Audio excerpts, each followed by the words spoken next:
नमस्कार. आज मी आली आहे डॉक्टरांकडे आणि कशासाठी काय हे आपण डॉक्टरांकडूनच जाणून घेऊयात.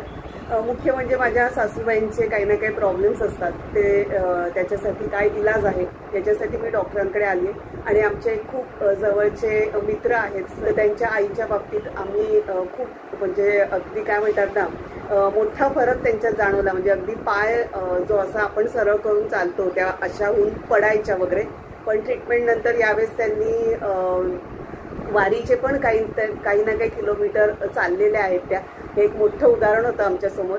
तर म्हणून मी म्हटलं चला डॉक्टरांना भेटायची माझी खूप इच्छा होती आणि चला आज आता आपण डॉक्टरांकडूनच जाणून घेऊया.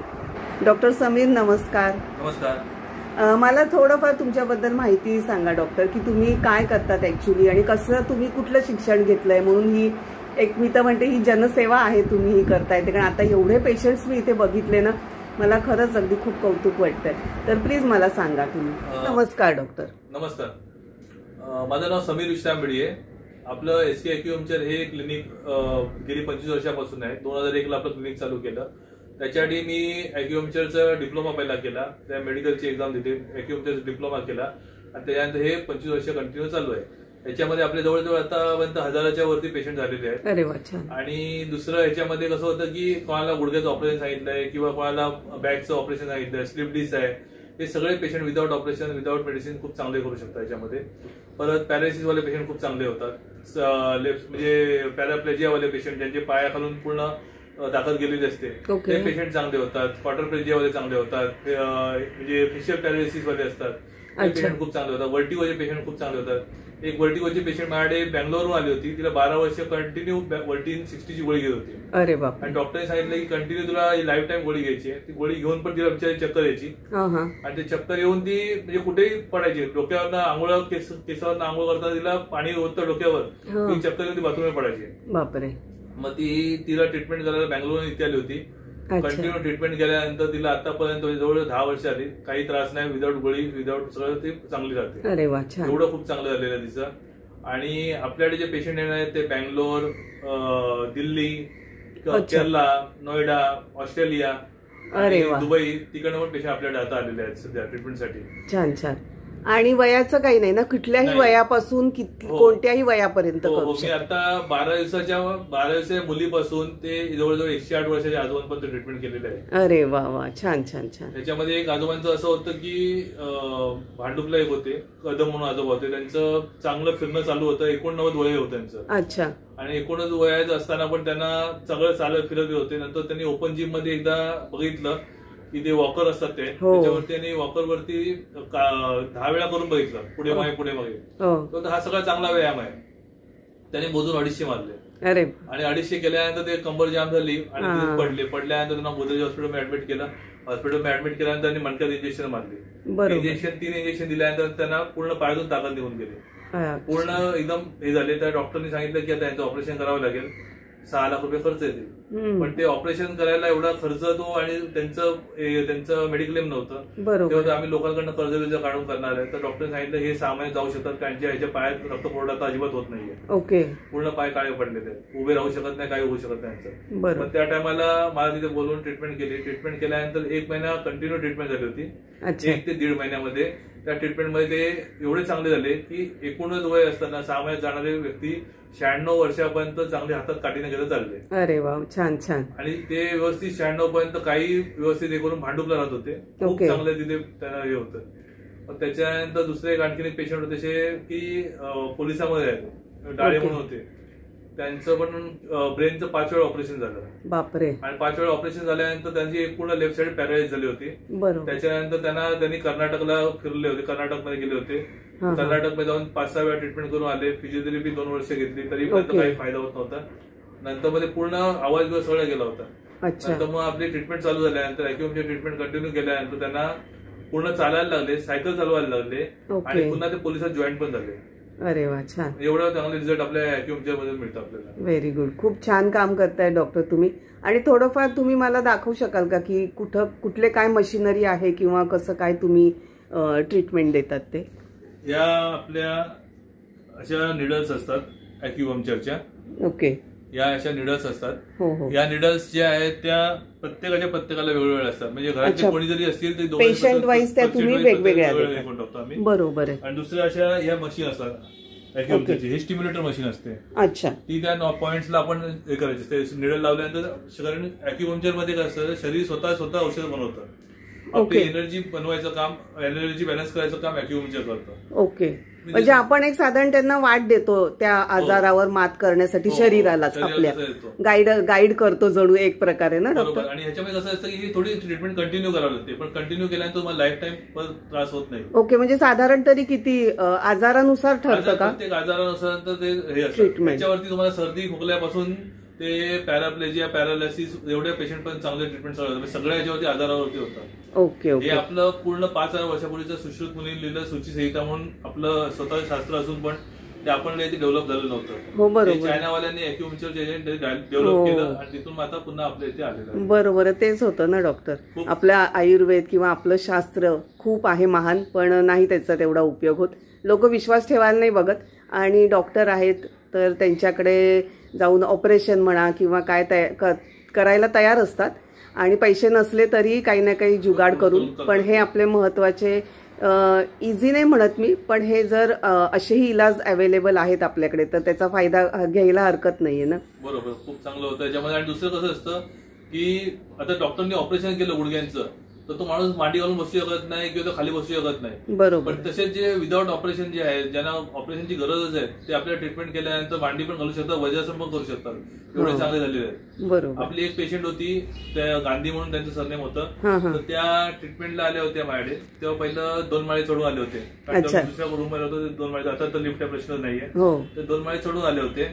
2 माळे चढ़ आल्यानंतर बोलतात की अरे आपका तो ऊपर रखा है, मेरे को डॉक्टर ने बोला 1 माला नहीं चढ़ने का, आज पहली बार मैं आई हूँ. तर आंटी आप आइए हो ना, आप ट्रीटमेंट करो, आप अच्छे हो जाओगे, टेन्शन नाही लेना है. बरोबर. तर मग ते ट्रीटमेंट केली. त्यांची ट्रीटमेंट केल्यानंतर त्यांनी मला काय सांगितलं की बोलतात आज तो इतना फरक पड गया, कल का मेरा कल देखो आपके ऊपर है. खूप छान. आणि दुसरं कसं आलं की तिने तेव्हा मांडी पण घातली. तिने 10-12 वर्ष मांडी घातली नव्हती, तेव्हा ती मांडी त्या दिवशी घालून दाखवली तिला. तेव्हा तिला कॉन्फिडन्स झाला. नंतर मला बोलते की मी 4 धामचं तिकीट काढलंय, मी कॅन्सल करते. त्यामुळे डॉक्टरने नको म्हणून सांगितलं. त्या डॉक्टरकडे नाही तू माझ्या ट्रीटमेंट करतेस, तुला कॅन्सल करायचं आहे तर सप्टेंबर मध्ये पण करू शकतेस तू. आता एप्रिल महिन्यात चालू आहे, एप्रिल मध्ये तुझी ट्रीटमेंट कम्प्लीट कर, त्याच्यानंतर मग सप्टेंबर मध्ये तू काय करायचं करू शकते. कितपत काय बरं वाटतंय त्यानंतर तू, कारण तुझं कॅन्सल केलं पूर्ण फॅमिली डिस्टर्ब होणार. बरोबर. मग त्याच टायमाला तिने कसं केलं, मग ते ट्रीटमेंट आपली कम्प्लीट झाली, एप्रिल महिन्यामध्ये पूर्ण ट्रीटमेंट झाली. त्याच्यानंतर ते गेल्यानंतर मग मला सप्टेंबर मध्ये फोन करून सांगितलं की डॉक्टर मी पूर्ण 4 धामची यात्रा चालत जाऊन आली. अरे वा. म्हणजे एवढं त्यांना खूप रिझल्ट मिळाला. वय होतं 70. अरे एवढं चांगलं रिझल्ट मिळतात. मस्त मस्त. खूप छान. मी आता पण डॉक्टर पेशंट बघितले तर मला खरंच बरं वाटलं. म्हणून मी तुमची आपली परमिशन घेतली की एक थोडंफार माझ्या युट्यूब चॅनलसाठी तुम्ही बोला की माझ्या थ्रू सुद्धा काही लोकांना फायदा होत असेल तर मला नक्कीच आवडेल तो तुमच्या थ्रू करून द्यायला. नक्कीच तुम्हाला मी जे डॉक्टरांशी बोलली ते तुम्हाला आवडलं असेल आणि तुम्हाला अगदी गरज असेल ना तर नक्की तुम्ही हे ट्राय करून बघा. मी डॉक्टरांचे सगळे डिटेल्स तुम्हाला देते आणि मला आता जेव्हा जेव्हा शक्य आहे तेव्हा मी पण खरं येणार आहे डॉक्टरांकडे, कारण मी वजन कमी केले असं मी तुम्हाला नेहमी सांगते, पण मी जास्त वेळ मांडी घालून बसू शकत नाही खालती. तर ती ट्रीटमेंट पण मी घेणार आहे डॉक्टरांकडून. आणि मुख्य म्हणजे सासूबाईंसाठी त्यांना 2-3 जे प्रॉब्लेम्स आहेत आणि त्यांचं वय बघता आम्ही ऑपरेशन वगैरे असं काही करू नाही शकत, तर नक्कीच मी डॉक्टरांकडे त्यांना घेऊन येणार आहे की त्यांना जेवढं सुसह्य होईल जगणं त्यांचं तेवढं करायचा आम्ही प्रयत्न करणार आहे. डॉक्टर मला एक आणि असा प्रश्न विचारायचा आहे की काही प्रॉब्लेम झाला तर तुमच्याकडून ट्रीटमेंट घ्यायचीच आहे, पण फिट राहणं किंवा आजार कमी होणं याच्यासाठी तुम्ही काय सजेस्ट कराल? फिट होण्यासाठी मेन तर आता कसं आलंय की तुमचं जेवण टायमावर होत नाहीये. तर जेवण आपल्याला जो रोजचा सकाळचा नाश्ता असतो ते भरपूर जण स्किप करतात, पण काही केलं तरी नाश्ता तुमचा हा पोटभर झालाच पाहिजे. दुपारचं जेवण एक वेळ कमी का, रात्रीचं जेवण त्यापेक्षा कमी का. म्हणजे आपण पहिलं बोलायचं ना की सकाळचा नाश्ता हा राजासारखा, दुपारचं जेवण प्रजासारखं आणि रात्रीचं जेवण भिकारीसारखं. बरोबर. म्हणजे जेवढं कमी होईल तेवढं कमी खा, पण 6:30-7च्या दरम्यान खा. बरोबर. आजकालच्या याच्यामध्ये कसं की 7 वाजता कामावर येतात, रात्रीपर्यंत मोबाईलवरती किंवा कॉम्प्युटरवर बघतात आणि 10 वाजता जेवतात, रात्री 12-1ला झोपतात. तसं नाहीये, कारण शरीराला स्वतःचा आराम करण्यासाठी, स्वतः रिपेअर करण्यासाठी हा टायमिंग आपल्याला रात्री 10:30 ते 11च्या दरम्यान झोपायचंच आहे. 11च्या नंतर आपण जेव्हा झोपतो तेव्हा शरीर रिपेअरिंगचं काम रिव्हर्स सुरू करतं. हे महत्वाचं आहे ना. जर आपण झोपलो नाही तर मग आपलं ते रिपेअरिंगचं काम होणार नाही आणि त्यामुळे सगळे आणखी आजार सगळे चालू होतात. ऍसिडिटी वाढणं, किंवा आपलं ब्लडचं म्हणजे एचबी कम होणं, हे सगळे त्रास होतात. आजकाल पिरियडचे भरपूर त्रास होतात. बरोबर. पीसीओडीचे पेशंट पण आपल्याकडे काय काय ट्रीटमेंटसाठी येतात.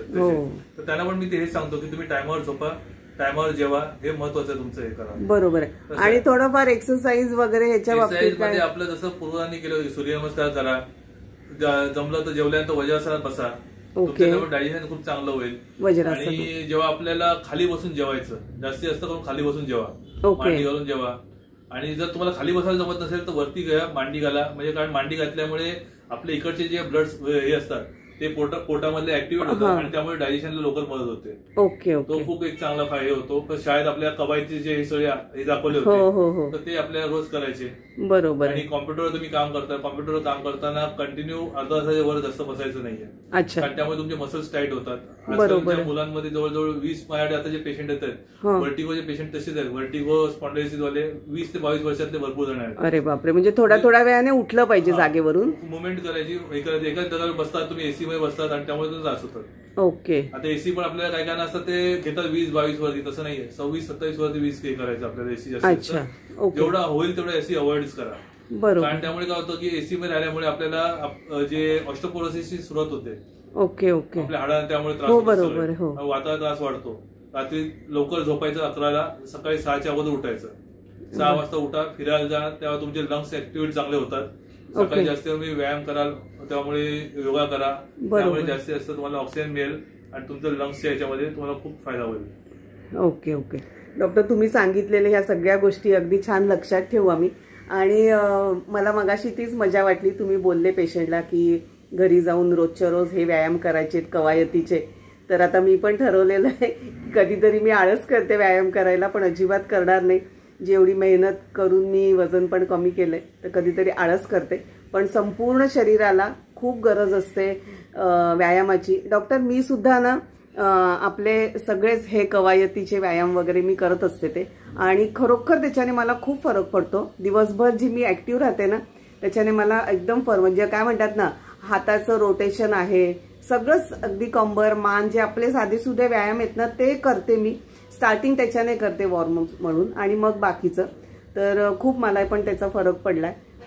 मी डॉक्टरांकडे गेली तेव्हा लेडीज पेशंट बऱ्याच होत्या, परंतु मला व्हिडिओ करणं योग्य नाही वाटलं, कारण त्यांची परमिशन घ्या, त्यांना चालेल नाही चालेल, आणि मी पहिल्यांदाच गेली होती म्हणून मी काही तसं विचारलं नाही. परंतु एक दादा आला जो कबड्डी खेळायचा आणि त्याचा खेळताना प्रॉब्लेम झाला होता. मग तो बरा झाला, परत त्याला आता खूप त्रास होतोय म्हणून तो डॉक्टरांकडे आला होता. म्हणून मग त्याची परमिशन घेतली आणि त्याला विचारलं की मी हा व्हिडिओ करू का, चालेल का तुला. तर त्याने अगदी खुशी परमिशन दिली, त्यामुळे मी हा व्हिडिओ केला. तर ह्याच्यात तुम्हाला साधारण ट्रीटमेंट लक्षात येईल.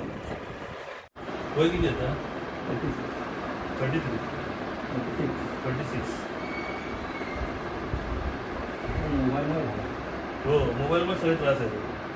मोबाईलमध्ये खाली मान घालून बसतो ना आपण, त्यामुळे त्रास जास्त होतो. हे समजतं, पण तरी आपण मोबाईल सोडत नाही.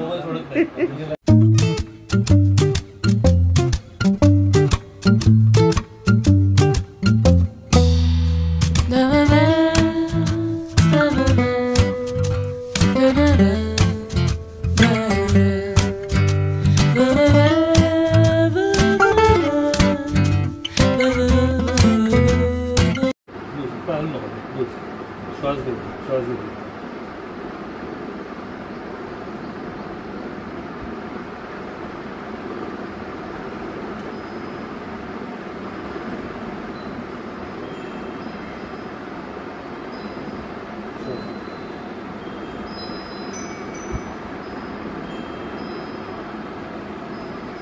या गुडघ्याचं प्रेशर याच्यावरती आल्यामुळे आता जातो.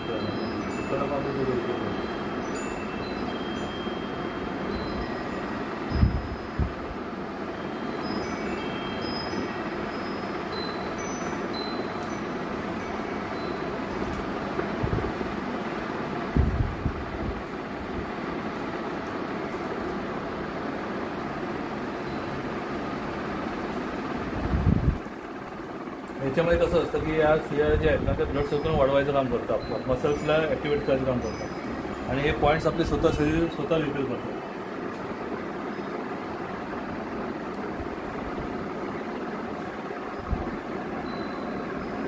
हे वेगवेगळे कलरचं तसं पण काही गणित आहे का डॉक्टर? वायर या लाल आणि निळी ब्लॅक वायर. अच्छा. आणि हा छोटा मायनर करंट असतो आपल्याला 7 वॉटचा. ओके.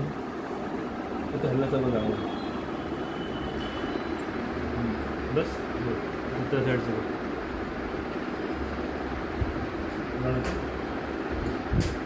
म्हणजे पेशंट किती सहन करू शकेल त्या हिशोबाने का? हा, ते आपल्याला किती हे होतं त्याच्यावरती थोडं असलं काम होऊन जातं आपलं. ओके. म्हणजे ते हे होतं ना,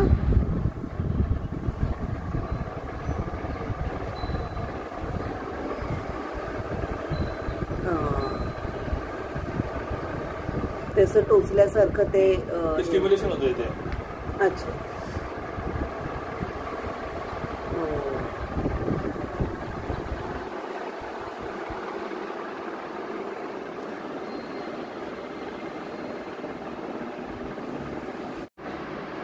यांचं नाव अंकुर गांधी. नमस्कार. यांचं वय 36 ते लिगामेंट टियर झाले होते, त्यामुळे ते ट्रीटमेंटसाठी आले. ओके. कबड्डी खेळताना लिगामेंट टियर झालं होतं, त्यामुळे त्यांना ट्रीटमेंटसाठी ते आता आले. ओके. आणि याच्यामध्ये ते सगळं व्यवस्थित, सगळं विदाऊट ऑपरेशन विदाऊट मेडिसिन सगळं चांगलं होणार व्यवस्थित. आता हे किती वेळ ठेवायचं? आणि ते 20 मिनिट ठेवायचं. 20 मिनिट. ओके. डॉक्टरांकडे जाऊन आली. जाताना इतकं कडकडीत ऊन होतं म्हणून विंडशीटर पण नाही नेला आणि अगदीच कोपऱ्यावर पाऊस चालू झाला. फार नव्हता पण भिजली थोडी. यावेळेस मी म्हटलं की आपण पावसात तसे भिजलं नाही ना, म्हणून भिजून घेतलं आणि आता आली घरी. तर आता थांबलाय पाऊस. डॉक्टरांकडे जाऊन आली आणि मला एका गोष्टीचं जास्त वाईट वाटत होतं की तिकडे पेशंट जे मी बघितले ना, अगदी 60-70% लेडीज. आणि खरंच आता या व्हिडिओच्या माध्यमातून किंवा आजच्या या व्हिडिओतून परत सांगते की महिलांनो, बायांनो, काळजी घ्या स्वतःची. इतकं दुर्लक्ष करू नका स्वतःकडे, कारण शेवटी आपल्यालाच भोगायचं आहे. त्याच्यापेक्षा आधीच छान काळजी घ्या. आणि काहींचे नवरे बरोबर आले होते, नवरे फिट होते वजनातही आणि सगळ्याच बाबतीत व्यवस्थित होते. पण बायकाच आपल्या शरीराची वाट लावून टाकतात आणि प्रत्येक वेळेस काही ना काही कारण देऊन, कधी कधी रास्त कारण पण असतं, पण त्याच्यातून सुद्धा मार्ग काढले पाहिजे आणि आपण आपलं शरीर व्यवस्थित ठेवलं पाहिजे. आणि निघताना डॉक्टरांना मी म्हटलं की त्यांचे पेशंटही वाढत होते आणि मध्ये मध्ये मग बोलणं योग्य नव्हतं वाटत. तर डॉक्टरांना म्हटलं एक काहीतरी अशी छोटीशी टीप द्या ना. तर जे बॉडी पेन होतं आणि काही ना काही हे हाडं, मणके, गुडघे आणि सगळेच काही ना काही जे शारीरिक पेन, बॉडी पेन असतात त्याच्यासाठी. तर डॉक्टर म्हणाले रात्री 7 नंतर खडे मीठ घालून गरम पाण्याने आंघोळ करायची. मग तेव्हा साबण वगैरे काहीच लावायचं नाही, फक्त त्या पाण्याने आंघोळ करायची. आणि मग दुसरं एक आहे की रात्री झोपताना खडे मीठ घालून पाय तरी पाण्यात टाकून ठेवायचे व्यवस्थित आणि मग झोपायचं. मी आता ठरवलं आहे जेवढ्या ह्या वेळा शक्य असेल ना तेवढ्या वेळ मी माझ्याहीसाठी आणि संजूसाठी रात्रीचं 7 नंतर खडे मीठ घालून जे पाणी आंघोळ करायचे ते करायचं रुटीन ठेवणार आहे. चला मंडळी, आज इथेच थांबते. परत भेटूया पुढच्या व्हिडिओमध्ये. असंच काहीतरी माहितीपर व्हिडिओ. मी म्हटलं हा व्हिडिओ अचानक माझं करायचं ठरलं. तिथे मी गेली होती तर त्यांना विचारलं तर हो करा म्हणे, हरकत नाही.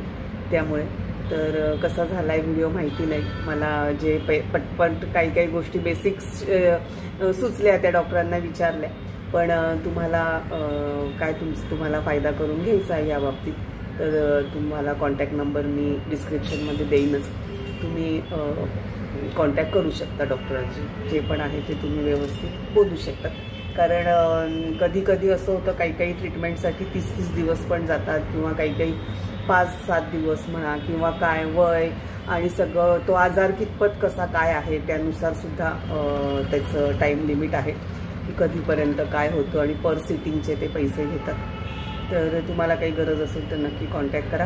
आता परत भेटूया पुढच्या व्हिडिओमध्ये. तोपर्यंत स्वस्त राहा, मस्त राहा, स्वतःला आवडेल तसंच जगा.